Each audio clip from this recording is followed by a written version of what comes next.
اب دیکھیے حضرت عمر ابن خطاب ہاں جی امیر المومنین جب پیش ہوئے ایک جج کے سامنے کھڑے تو اس نے کہا یا امیر المومنین، ہاں، اور کھڑے بھی غالباً، مخاطب کیا. ہاں جی اچھا، انہوں نے کہا یہ پہلی ناانصافی ہے جو تم نے میرے حق میں کر دی ہے. اچھا بائسنس سے ہو گئی نا. ہاں امیر المومنین کہہ کے پکارا ہے. اچھا اس پر بھی ان کا اعتراض کیا امیر المومنین صحیح. کہ میں یہاں آیا ہوں ایک درخواست گزار کا جواب دینے کے لیے ہاں. اور مقدمے سامنے کرنے کے لیے مقدمے کا، ہاں. تو مجھے امیر المومنین کے طور پہ میں نہیں آیا ہے، عمر ابن خطاب کے طور پہ آیا ہوں. تو عمر ابن خطاب کے طور پر مجھے ایڈریس کیا جانا چاہیے. تو وہ ایک احتیاط ہونی چاہیے. لیکن ایسی ملاقات جو منٹڈ ہے، جس کے منٹس رکھے گئے ہیں، کھلی ملاقات ہے اور عدالتی امور پر گفتگو ہے، انتظامی امور پر گفتگو ہے، تو اگر آپ یہ بھی نہ کریں تو پھر اصلاح کیسے ہوگی؟ صحیح. پھر بات چیت کے معاملات کیسے آگے بڑھیں گے؟ صحیح ہے. تو کوئی دشمن ملک تو نہیں ہے نا کہ ایک دوسرے کے دشمن ہے کہ بیٹھ نہ سکے ساتھ.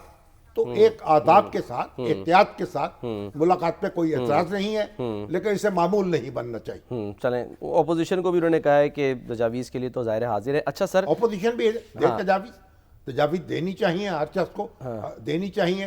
کس طریقے سے نظام عدل کی اصلاح ہو پوری دنیا میں. تو آپ دیکھیے پوری دنیا میں اگر کوئی وکیل ایڈجرنمنٹ مانگتا ہے یا کوئی فریق کہتا ہے میرا مقدمہ ملتوی کر دیا جائے، اس کو پورا خرچہ دینا پڑتا ہے عدالت کا. صحیح.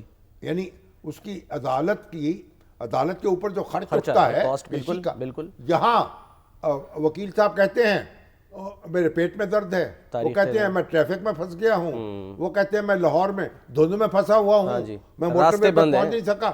طرح طرح کے بہانے ہیں اور عدالتیں جو ہیں وہ پیشیاں دے دیتی ہیں، تاریخیں دے دیتی ہیں. ہماری جب ہم نے قدم رکھا تھا کوچہ صحافت میں، اس وقت عدالت کے منائم بالکل مختلف تھے. اچھا.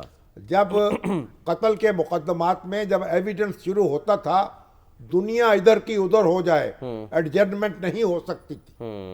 تو اب ہمیں سختی کے ساتھ عدالتی، اور یہ جو وکیلوں نے جو یرغمال بنایا ہے عدالتوں کو اور پریشرائز کیا ہے، اور ٹریڈ یونین کے طور پر اب جناب اس بات پر ہڑتال، کبھی اس بات پر ہڑتال، کبھی کہنا کیا کہا حال ہی نے، کبھی پانی پینے پلانے پہ جھگڑا، کہیں گھوڑا آگے بڑھانے پہ جھگڑا. بس یہ جھگڑے سارے اور زمانہ جاہلیت کی یاد تازہ کرتے ہیں اور ہمیں ہمارے چھاتی پہ مونگ ڈلتے ہیں اور لوگ بد دعائیں دیتے ہیں. سائلین جو ہیں اور جو منمانی کرتی ہیں جو زیری عدالتیں بھی، اور وکیلوں نے ان کے گردن پہ انگوٹھے بھی رکھے ہوتے ہیں. تو یہ سب تماشے ختم ہونے چاہیے.